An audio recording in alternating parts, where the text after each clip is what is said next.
avons vécu et nous vivons encore des périodes difficiles pour les entreprises.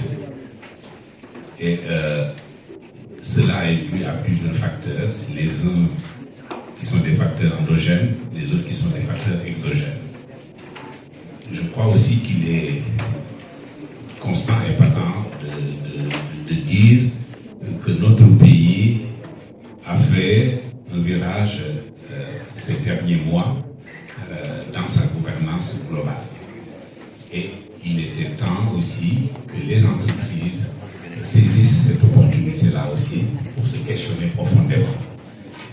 Nous n'avons jamais arrêté de le faire d'ailleurs, parce que je peux rappeler que mon prédécesseur, Mansour Kamara, le président Baïdiaï, était en discussion très avancée pour l'unification des patronats. Malheureusement, Allah subhanahu wa ta'ala a décidé du sort de notre ami et frère, que la terre nous soit légère. Et je suis arrivé et il a fallu remettre, je dirais, de l'ordre un peu dans beaucoup de domaines, essayer de redynamiser les fédérations. Et nous pensons que le moment est un moment optimal pour que les entreprises sénégalaises puissent parler d'une seule voix. Donc voilà ce que je voulais dire là-dessus. Merci, Président. Bien sûr, notre réunion d'aujourd'hui n'est pas encore pour faire l'état de la situation d'entreprise, mais nos organisations, dans notre processus de maturation, de développement, moi je voudrais d'abord rendre hommage au président Adama de son comportement de tout le temps depuis qu'il est arrivé comme président. Je veux dire, toujours tendre la main à nos organisations éléments fédérateurs. Il en a fait lui-même référence. En venant aujourd'hui, quelqu'un me disait peut-être que Mansour Kamara, là où il doit être en train de sourire. Et vous avez raison de le rappeler. Nous étions absolument très avancés. Nous avions aussi la meilleure des relations avec lui et son organisation. Donc, vous êtes arrivé, président Adama, vous avez fait exactement ça et vous l'avez même renforcé. Ce qu'il faut qu'à date d'aujourd'hui, on soit là en train de matérialiser une volonté de nos deux organisations, de nos bureaux, des entrepreneurs d'une façon générale. Nous avons les mêmes préoccupations et nous pouvons nous renforcer davantage pour non seulement augmenter nos capacités de production, nos capacités de proposition, nos capacités de représentation, nos capacités aussi de défense de nos intérêts, mais surtout dans un souci de construction. Et on l'a dit aussi, il est vrai, le CNP et la CNES réunis constituent presque la totalité du secteur formel. Donc, bien sûr, nous avons aussi, et ça a été dit dans le rapport, nous devons dire que on a échangé aussi avec le président Mbagnick Diop, qui est dans toutes les bonnes dispositions pour intégrer l'unification. Il se trouve, comme Amidou l'a dit, nos deux organisations CNP et CNES sont si semblables qu'il ça fait sens de commencer par nous deux, mais nous avons même comme objectif, même si ça ne relève pas directement de nous, même d'aider le secteur informel, qui est un autre secteur, à ce qu'il soit développé aussi davantage. Mais pour ce qui nous concerne, dans tous les cas, on est très enchantés et très confiants de mener à bout ce que nous sommes en train d'engager pour l'intérêt de l'entreprise sénégalaise, l'intérêt du Sénégal. Et voilà, je pense que c'est ça qui nous réunit aujourd'hui. Donc merci encore, Président, de votre engagement, de votre mobilisation sur ce projet et de tous les administrateurs de la CNES qui aujourd'hui, déjà nous avons une tradition.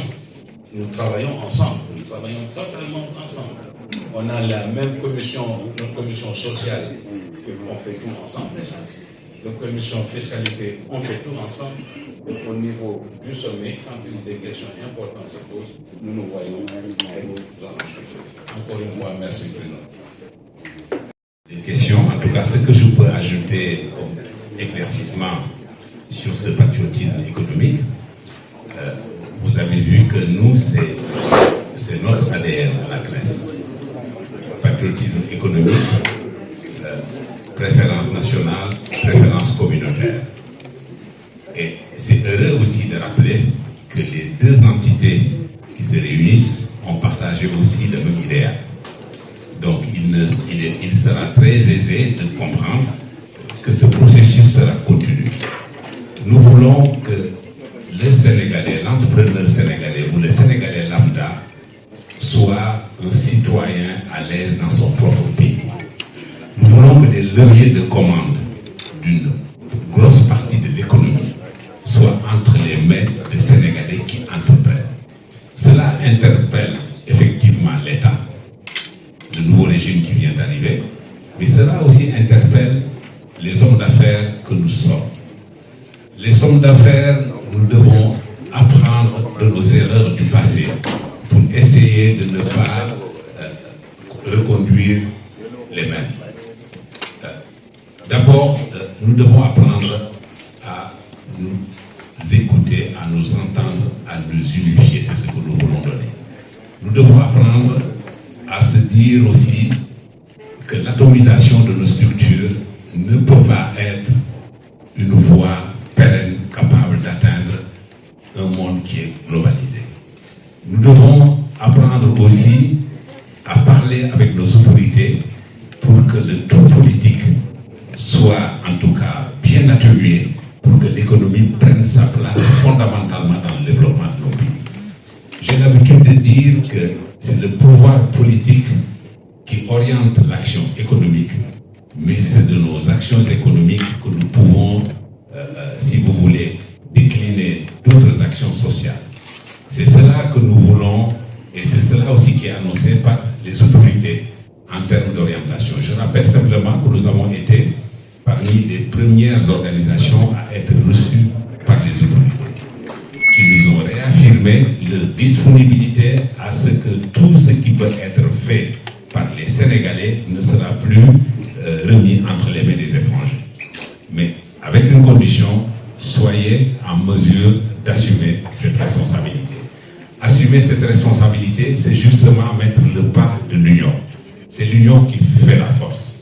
C'est l'union qui permet de donner dans toutes les composantes de nos activités économiques une offre sénégalaise capable de répondre à toutes les attentes. Donc voilà en tout cas l'objectif que nous voulons poursuivre et nous le ferons parce que c'est de la responsabilité, c'est de l'avenir du pays et je suis persuadé pour avoir échangé pendant plusieurs années avec Mehdi Agne qu'il est dans les mêmes dispositions, le CNP est dans les mêmes dispositions et il n'y a pas d'autre solution, d'autre route que de faire en sorte que le Sénégalais soit à l'aise chez lui. Nous avons pris l'engagement d'assumer un peu toutes les orientations des deux organisations. Et justement dans le volet des jeunes, on vous a invité par le passé au démarrage de ce qu'on a appelé Crèche Junior. Ça veut dire que nous avons nous-mêmes, en concertation avec tous nos partenaires, qu'on ne peut pas développer un pays en laissant en rade sa jeunesse. Donc, la même disponibilité sera assurée. Nous ferons en sorte que les jeunes, les moins jeunes, et d'une manière générale, le Sénégalais, parce qu'il ne faut pas aussi limiter l'entrepreneuriat au problème des jeunes. L'entrepreneuriat, c'est une notion globale où tout le monde qui a envie de gagner sa vie, d'entreprendre, de faire en sorte que ces valeurs soient perpétuées, puisse trouver sa place. Mais évidemment, le problème lancinant de la jeunesse est là. Nous en ferons notre cheval de bataille, c'est certain. Donc, rassurez-vous de ce point de vue-là. Il n'y a pas d'autre solution qui puisse interpeller le Sénégalais que ce problème des jeunes. Nous avons tous mal de voir que tous les pays étrangers font tout pour venir au Sénégal s'installer et que pendant le même temps, notre jeunesse prend les pirogues pour sortir. C'est quelque chose qui est insoutenable. Et notre jeunesse prend justement des voies de sortie qui sont irrégulières. Alors que quand vous faites un peu la map de ceux qui sont présents chez nous pour venir rechercher de la prospérité, vous voyez pratiquement que toutes les nationalités sont présentes chez nous. Nous voulons que cette tendance soit une tendance qui bénéficie aussi bien aux nationaux qu'aux étrangers qui ont envie de venir partager avec nous en gagnant-gagnant les richesses de notre pays.